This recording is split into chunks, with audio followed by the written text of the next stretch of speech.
It's all love. Welcome to When I Fell in Love with Hip Hop. I'm your show host, Israel Picasso. We tuning live from St. Louis, Missouri. Today's guest is let the crowd know your name and where you from, man. Hey man, I'm from Milwaukee, Wisconsin, by way of Chicago. Some call me pimpinken, some call me Kenny Ivy, Ken Ivy, the CEO of Hip Hop Fraternity. Okay. What was it like for you growing up in Milwaukee and Chicago, man? Like what type of things you experienced? But coming up in the mill, in Chicago, you know what I'm saying? Just like everybody else jumping in off on the L, growing up in the projects, Robert Taylor home, you know, seeing a lot of gang violence, a lot of dope things, a lot of crazy uh, incidents, you know what I'm saying? It kind of shape you and, your environment shape you. So it kind of pretty much put me in a position, by the time I was 14, I was in the Cook County jail facing attempted murder. I beat that, went to Milwaukee, called a case up there, went to the reformatory school. That's when I started learning about the game. Come home, one of my partners named JD, he was in the pimp gang. So JD, you know what I'm saying? He Yeah, gave me my we're gonna talk about that. Hold on. Yeah, we're gonna talk about that. Now this I gotta ask you this before we get into the interview. When did you fall in love with hip hop, man? I'm a hip hop head, so I was around since the beginning. So I always was, all the way back to Big Bay Hate, Rappers Delight. We used to dance to that at my high school dances. You know what I'm saying? We'd be up there dancing to the hip, to the hop, the hip, the hop. All that Big Bang Hank and all that. You know what I mean? Yeah, okay. Now I'm gonna ask you, man, how did you get the name Pimpinken? Where did your pimping first start at, man? But I first got my first bitch from my nigga JD. He gave me a bra, right? He had Yeah. three bitches. And I told him to give me one. He gave me one, and then that got me in the game. Then an old school player named Star Child, he kind of laced me up with the game, showed me how to knock niggas for their bitches and shit. So I ended up knocking him for a bitch, and that's when I got official in the game. But I was in the robbery and gangster shit. So I ended up going back to prison. You know what I mean? So the bitch wouldn't get money fast enough, so I had to get it myself. You know what I mean? And prison was always like a reunion for me because all my homeboys was in there. We all was in out the joint. That was like gladiator school. But the last time I went, I said, man, there's got to be a better way. So I said, when I get out, I'm a pimp like a mad Russian. You know what I mean? So I got Yeah. out and I started, really pimping real big. Then I went to a players ball in '96. Well, I went to '95, went back in '96. And Bishop Don Juan that was there, HBO was there. So HBO I was doing a special called Pimps Up Hoes Down, and they asked me to be one of their celebrity guests. And I ended up getting them for a whole lot of money, and they ended up following me around. The movie ended up being about me, and when the movie came out, what I'm saying, my name was no longer Ken Ivey, it was called Pimpin' Ken. Okay. Okay. That's a dope story, man. That's definitely a dope story, man. So what you think about the pimping today, man? How everything changed from, being on the stroll and shit to the internet and OnlyFans and all of that shit, man. Hey man, I can't wait to get a bitch an Apple Mac so she can build up a stack. Hey man, Yeah. he said it best, man. It went from the web, man. It went to the web. A lot of these young cats. But then you got to look at the game, man. You look at hey, what's up, boss? You look at how the game is played. You know what I'm saying? And you say, okay, well, back then niggas had typewriters and they had all this shit. Now motherfuckers got smartphones and all type of shit. So you know what I mean? It's a different world. Like the metaverse. You know what I'm saying? Blockchain. They don't have CDs, they don't have VHS, they don't have cassette tapes no more. Everything evolved, everything changed. It's called disruption. Disruption always causes distractions. So you know what I'm saying? A lot of time when things change, a lot of niggas, they get distracted. And they be like, man, this ain't how we did it, this ain't how the game go, and yada yada yada. But in reality, you know what I'm saying? That is how the game go. The game evolved, the game changes. So niggas just got to be willing to change with the game. I was just always a little bit fast go with my game. So I always been a little ahead of these niggas. So, I changed my game when the white man changed his game. When he said called it human trafficking, I said, I got to back up like the OJs and spin up off of like the barcades. I said, because this ain't the same game. And then, Yeah, at what's up? that What's point, up? How you doing, Miss Lady? yeah, Hi, that's the doing well. How are you president. doing today? I'm doing all right. I'm at peace. Life is good. That's awesome. That's great. Man, I like this little thing. Where you get this from, man? You got to give me this game, man. We need one of these for the hip hop fraternity. Oh yeah, we can put that together, player. You know, it's all love. Hey, Dutch, you got to figure out how to do this. We could do our podcast on this. This is slick. Yeah, it's all love. I'm gonna put you together, player. I see it say rainyard.com or some shit. Yeah. We can talk offline. We'll talk offline about that. Yeah, that's business. Can you speak about the ties you had with Pimp C? Yeah, man. You know, Pimp was my right hand man. You know what I'm saying? You know, I met the man at Sharptown Mall, and you know, we became real good friends and shit. You know what I'm saying? We both was some hood niggas. You know what I'm saying? You know, he at the hood mall, I'm at the hood mall, and when I first saw him, he had some alligator shoes with mink soles. I had the mink coat. I said, "Damn, that's some cold shoes, player." He said, "Oh, that's a cold coat, player." He said, "Man, your name Pimpinken." I said, "Yeah." He said, "Damn, Pimpinken." I said, "Who is you?" He said, "Pimp." I said, "The nigga the pocket full of stone, nigga." And man, we ain't separated since, man. You know, I was there for his ups and the downs. The man took me to the studio. He gave me a beat. We did a song called "Fucking with Your Diamonds On." And I had some artists at the time. They was John Doe and Chick Boss. You know what I'm saying? 4-5. Those were my three artists called the Boss Pimps. So he did a song for me. And then he was telling me I need to be a producer. He told me to put my name on all these songs and stuff. Like he said, everybody else is doing it, Ken, you might as well do it. So, you know, and then, you know, when he came home from prison, you know, he was a hot commodity. So we just kind of like got a bunch of deals and stuff. We had a $3 million deal for a movie. We shot our own movie, The Best of Both Worlds, you know, through dutxch Jones, his film company. And you know, we traveled and just did a lot of shows and shit together, you know. But that was my right hand man. Okay. Now, did Pimp C really die off codeine, or was it like some type of foul play? I heard it was like some foul shit going on. Well, you know, some niggas, right? You know what I'm saying, was around one time I was in LA, and you know, them niggas had some syrup and shit, you know what I mean? And I didn't know what the fuck was going on. But you know, I know he was around niggas that, you know, was fucking with that shit. You know, so I kinda always, you know, was skeptical of these niggas, you know what I'm saying? But you know, my thing is, man, you know, if a nigga got sleep apnea, which he did have, and they said he drank some codeine and he fell into a deep sleep, and that codeine is kind of a relaxing drug. I'm saying the man may have a sleep apnea for years. You know what I'm saying? He been drinking codeine for years. So what the fuck is going on? And what, you know? I mean, did somebody put something in the syrup? You know what I mean? So it's a whole bunch of shit that could have happened, man. You know, niggas tried to kill me before. You know what I mean? Niggas try to kill everybody. You know what I mean? I had to take a pistol from a nigga up there in Houston one time, pistol whooping. You know, took his pistol. So you know, there's all kind of shit that happens, man. You know what I'm saying? These niggas be, you know, niggas be haters, man. You know what I'm saying? And Pimp was the nigga to hate, man, because he was a fly nigga. You know what I'm saying? He a light skinned nigga. You know what I'm saying? He talk jazzy out the mouth. You know what I'm saying? You know, he didn't give a fuck who he checked. You know what I mean? So when you take all that into consideration, and you look at how these niggas be hating, you know, it's a high probability, man, that a nigga could have done some shit. You know? Yeah.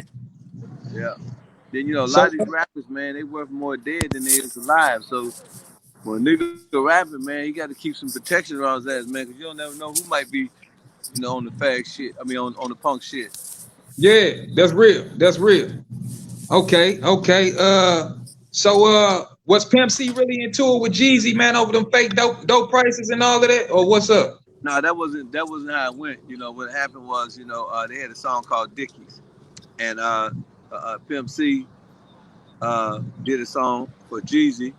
You know what I'm saying? I don't know if you remember that Zero video, Get Throw, me, Pump, Bun B, Jeezy, and Pimp C. We did that song. So it was a relationship that was already solid. It was a good relationship. We was already fucking with each other. You know, of course, you know, I used to fuck with Jeezy, all them niggas in the BMF, Big Meech, all them niggas in Atlanta. You know, we was family. You know, we seen Bun B was always around. Niggas was just kicking it. You know what I mean? It was like a little community. You know what I mean? So the way they usually do things, like me and Too Short, we got a few songs together. But the thing about those songs with me and Too Short is that, you know, we never charged each other. You know what I mean? It was always business. It was always player shit, was never business. You know what I'm saying? So that's how Pimp C was used to doing business. Like, you know, you a rapper, I'm a rapper. You know, give me some beats, I give you some beats, and you know, yada yada yada. But that's what happened. But the record label sent Jeezy and sent Pimp C a invoice for 60,000, and Pimp C didn't know it was Jeezy. So Pimp C, we was all at this concert, and we was in Fort Smith, Arkansas, and Pimp just got to talking crazy, like you motherfuckers ain't got no 17.5 and yada yada yada, and this and that and other, you know, and that shit hit the internet, man. And you know, Jeezy now, you know, a couple of them CTE niggas, they was ready to go in. They was ready to go to war. You know, Jeezy showed up at the Ozone Awards with about 100 CTE niggas. You know what I'm saying? It was about to get crazy. And then I got in contact with Slick Puller. At that time, was Jeezy's right hand man, and I was able to let them know, man, that it wasn't no beef, man. That you know, because you know I ride with Pimp, so you know if a nigga ride down on him, it's a likelihood that they might ride down on me too. So you know, I mean, I'm thinking like a street nigga, man. Let me try to, you know, make sure this shit is kind of quailed. You know what I'm saying? Because wasn't nobody else trying to do it. It seemed like everybody else wanted them niggas to go at it. You know what I mean? Because they both was hot at the time. You know. Yeah. So you was the mediator, baby. Huh? You was the mediator. Yeah. You know, I wouldn't necessarily say the mediator. Is just that I knew all the parties involved. You feel what I'm saying? And Yeah. like, you know, I'm like, I don't know how you said it back then. I was like a godfather in hip hop. You know, everybody fuck with me. You know what I'm saying? Puffy, 50, you know, all the niggas call me. I've been in all the niggas' videos. So, you know, I mean, I had a relationship and niggas respected me. So I figured, you know, if I had any juice, now's the time to try to use it. So I try to bring, you know, bring the situation to a head, man, and tell them, cause Pimp listen to me. It's just he don't listen to me when he ain't around me, you know. So if he ain't Yeah. around He me, gonna be himself, shit. huh? He gonna be himself when he out, shit. You know. Yeah, so he might snap, and if he snap, ain't nothing I can do about it, you know. And then the shit is out there. Then we gotta do damage control. It's like when That's right. he went at Jeezy, he went at all the niggas in Atlanta, because Pimp was under the concept that all these niggas fuck with Jeezy, so I'm gonna go at all these niggas. He, you know, Pimp loved it Tupac. If you say something Yeah. about Tupac, or Tupac didn't like you, Jeezy, Pimp didn't Pimp, like yeah, you at all. yeah. You know, that's the type of nigga he was. So you know, he thought that every nigga was like him. He said, "Well, if I say something about Jeezy, all these Atlanta niggas gonna be mad at me, right?" He said, "I might as well go at the whole Atlanta." And you Yeah. got to remember, I'm like a mayor down here, man. Everybody love me in Atlanta. So you know, I get all the clubs free. You know what I mean? Niggas, you know what I'm saying? Niggas paying me to be on albums and shit. So you know, I don't need no smoke, man. I'm like, I couldn't get down like that. You know what I mean? I didn't want no beef. You know what I'm saying? With nobody. Yeah, you You can't know, you can't be there and make money at the same time. You know, you got to choose one. but you know, I was special. You know what I'm saying? Because all the rappers fuck with me. You know what I'm saying? Ain't too many can say everybody fuck with them. You know, and you can look at my body of work. You know, all the music endeavors I've been in, all the songs I've been on. You know, I fuck with everybody. You know, Yeah, like yeah, me and Rick Ross is cool. Me and 50 was cool at the time. You know, me and Suge was cool. Me and P Diddy was cool at the time. You know what I'm saying? I mean, you know, when them niggas going at it, man, I was right there, man. You know what I mean? I was like, I was just a player type nigga, so you know that wasn't my business. But you know, I seen all that shit, man. You know, but you know, I couldn't hold no beef with no nigga because you know a lot of times, you know, a nigga might call me and say, "Ken, here go 10 bags. You know, we need you at a video shoot." You know, yeah. and the record labels was giving niggas millions of dollars, and you be nigga make you a part of his budget. You know, For sure, for sure. shit I changed. recently, my bad. Go ahead. No, I just said shit didn't change a little bit now.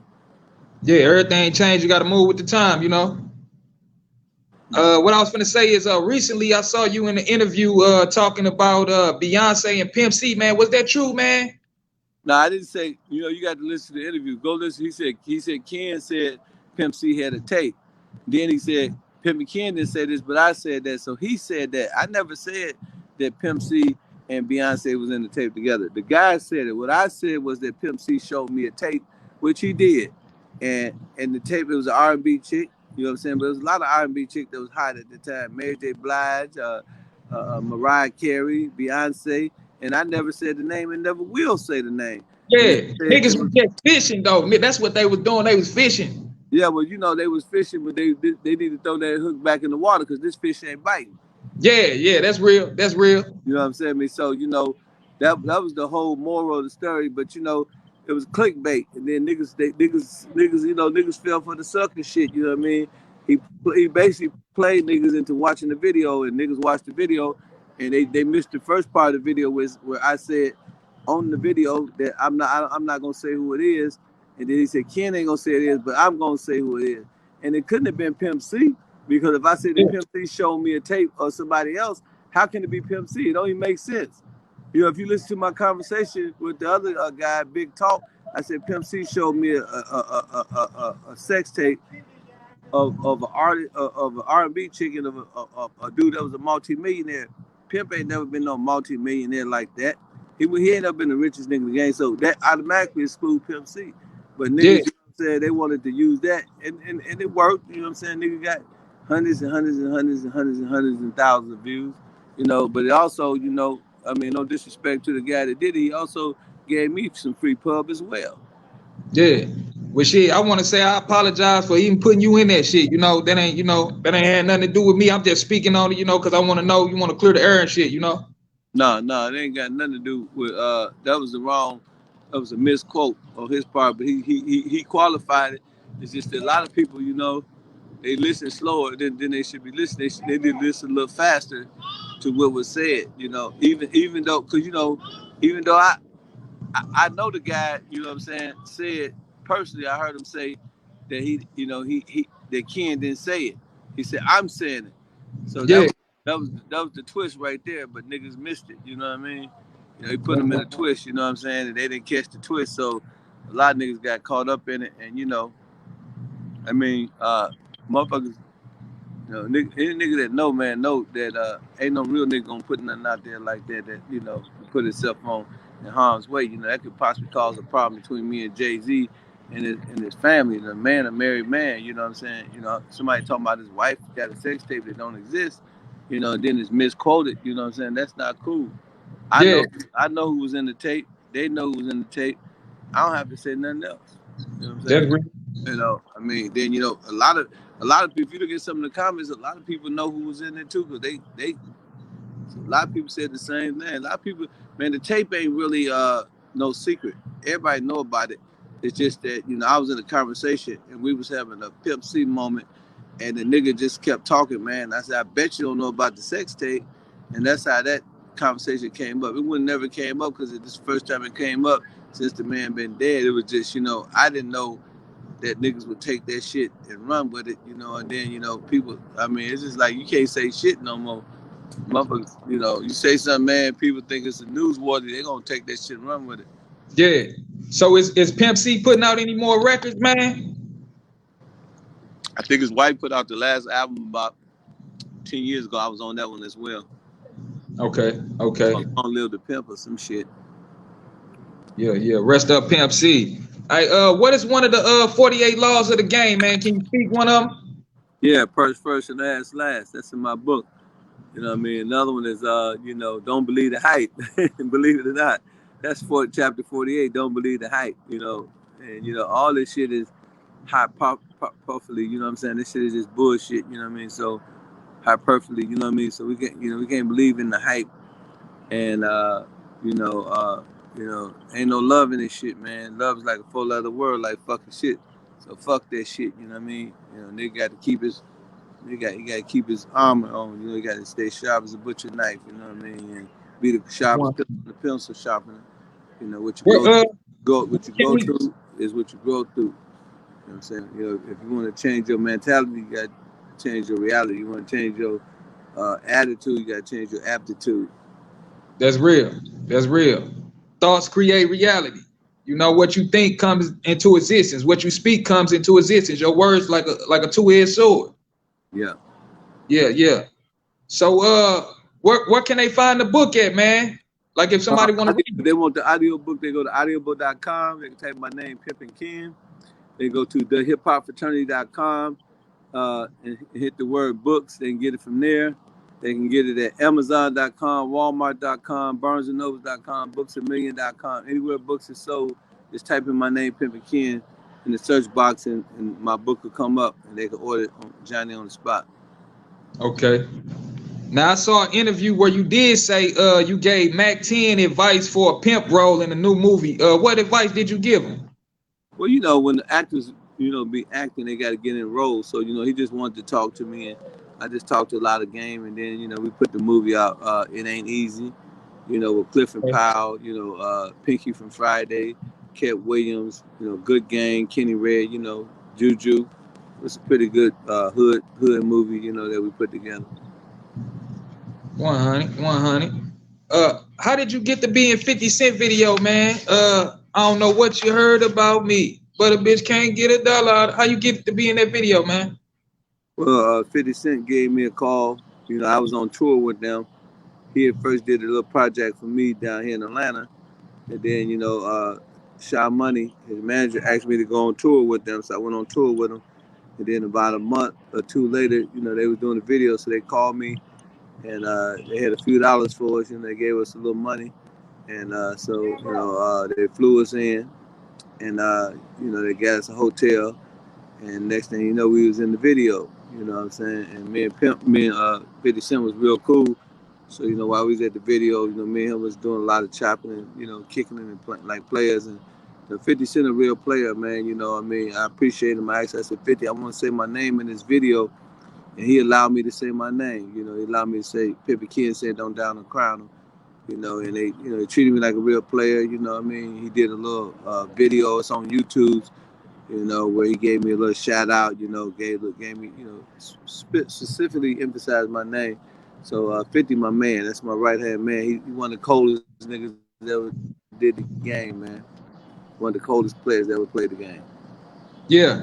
Okay, can you speak on your new endeavor, hip hop fraternity? How and when did you create it, and what made you create it? Well, hip hop fraternity was started in Atlanta, right here at the condo that I'm staying at right now in Buckhead, the mid Buckhead. And, you know, we started because we wanted to bring artists and A&Rs and business people and lawyers and everything under one umbrella. We wanted to create a fraternity, you know, like the Masons got fraternities, all these other organizations got fraternity. But hip-hop is a big-ass organization, but it ain't got no unity. So we figured that we can bring unity to the hip-hop fraternity. And, you know, we created the social media, the hiphopfraternity.com, so people can go up there and meet each other and chat, you know what I mean, share videos and do stuff like that. Then every Monday we meet at Whiskey Cheese in Stockbridge, Georgia, 30, I think it's 33, 30, 3573. 3573 Stockbridge. So that's where we meet at. And dutxch, tell me a little bit about the hip hop fraternity. Yeah, so we're all about empowering the artists, right? It's our culture, our call. Turn your video on. Okay, let's see. Hold on 1 second. I'm in the store here. Can you hear me now? Yeah, you good. You good. Okay, awesome. Yeah, so it's all about the artists. We empower the artists. It's our culture, our call. We just started.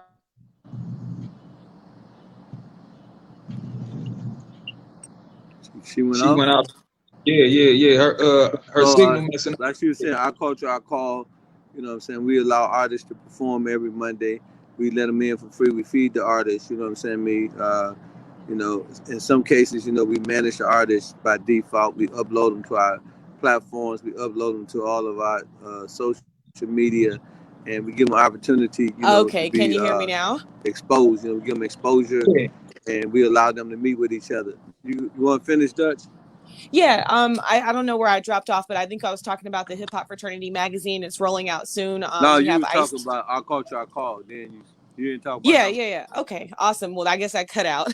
But yeah, it's our culture, our call. That's our tagline. It's all about artists, all about the development of artists in the hip hop community. We just started the HHF magazine that's soon to be rolling out with Lil Boozy and Ice-T as our covered artist and our featured artist for the magazine. We have the HHF radio. We just got syndicated with the Big Facts show with DJ Scream, as well as Off the Porch with Dirty Glove Bastards. So just moving really fast. We got got Beehive on Yeah. there. Oh, Beehive. I can't believe I forgot Beehive. I apologize about that.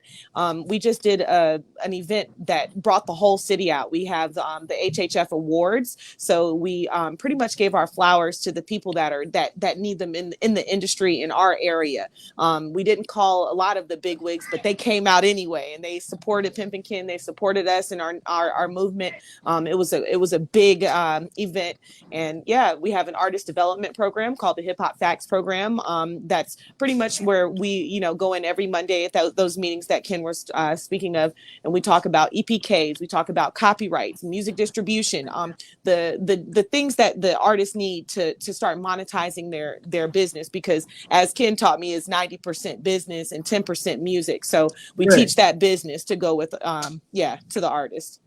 Okay, what places are you touring at? What prices like for booking? Like just in case somebody wanted to book y'all for that in their city.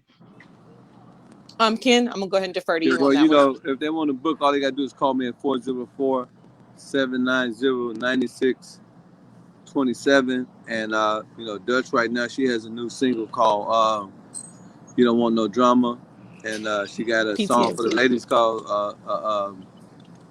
"In My Bag." Cash, Jet Boy Cash. He got a single called "Brick by Brick." So we got a couple artists that's pretty popular out there that's traveling around the country. We got another guy, NPR Richie Rich. You know what I'm saying? He have over 4 million followers. He's also down with us. PBE Pluto. You know what I'm saying? He one of our associates. You know what I'm saying? So you could book him too. You know what I'm saying? I'm pretty sure he'll come out. Y'all can get in contact with me. I'll hit up Big Jig. So we got a lot of artists that's affiliated with HHF. They got HHF Coach. They represent HHF. They got HHF videos out, so if they need to contact, we got some heavy hitters, you know what I'm saying? But right now, Dutch is tearing the charts up, you know what I mean? She's her music is streaming real hard, she's selling a lot of music, a lot of females. Where can you find music at, Dutch? She kind of real big down in Atlanta, so I always tell most of the promoters, if y'all want to get her, y'all better get her now while the price is good, because today's prices ain't tomorrow's prices. Sure. Khadija. Yes. So yes, you can find my music at dutxch. So that's at dutxch on all platforms. So anything that you listen to music on, I'm on. Okay. I appreciate that. dutxch with the X in the middle. Fans your way. Awesome. That's awesome. And you can follow me at Real Pimpkin _. Once we get the magazine officially launched, I'll go to HHF Mag. Mag stands for Music and Game. So, okay, Music and Game. Okay. Yeah. Hey, I got an order for you, Pimp. I got an order for you. You got an order? An artist. I got an artist I want you to check out. Okay, well, send them my way, man. I got you for sure. Now, right now I gotta ask, man. You got a top 5 favorite artists all time? You got a top 5 favorite artists all time? Well, one of my top artists is of course Pimp C. Okay. Then Michael Jackson. Then of course Dutch is one of my top artists. I fuck with I like Supreme. My son, he's cold. He's one of my top artists of all times. And then I don't know, man. It's like in the industry, I guess Ice-T. Okay. For sure. Now, you got any merch or sponsors you want to promote? My phone is busted down. Now, can you hear me? Yes, yeah, we can hear you. It's a little choppy. I think my battery about to die. Oh no. I got it. Yeah, Dutch, talk to me, Dutch. You got any merch or sponsors? Yeah, so sponsors, we work closely with the Hype magazine. We also work closely with other artists here in Atlanta. Ugly Money is one of our counterparts. Really, we're just kind of networking with everyone here in the industry in Atlanta. So no one specific, but we do brush arms with a lot of people here in the industry. Okay, we finna get out of here, Dutch. Let them know what podcast you on. Let them know this when I fell in love with hip hop. Yes, you already know it's your girl Dutch. When I fell in love, oh my gosh, I'm so sorry. Let's start that over. It's your girl Dutch. When I fell in love with hip hop podcast, you already know it's HHF, the Hip Hop Fraternity. You guys can join us at thehiphopfraternity.com and on Instagram at the Hip Hop Fraternity or at Ken's page, which is real_pimpken_. Thank you so much. I appreciate y'all coming on the platform. No, thank you.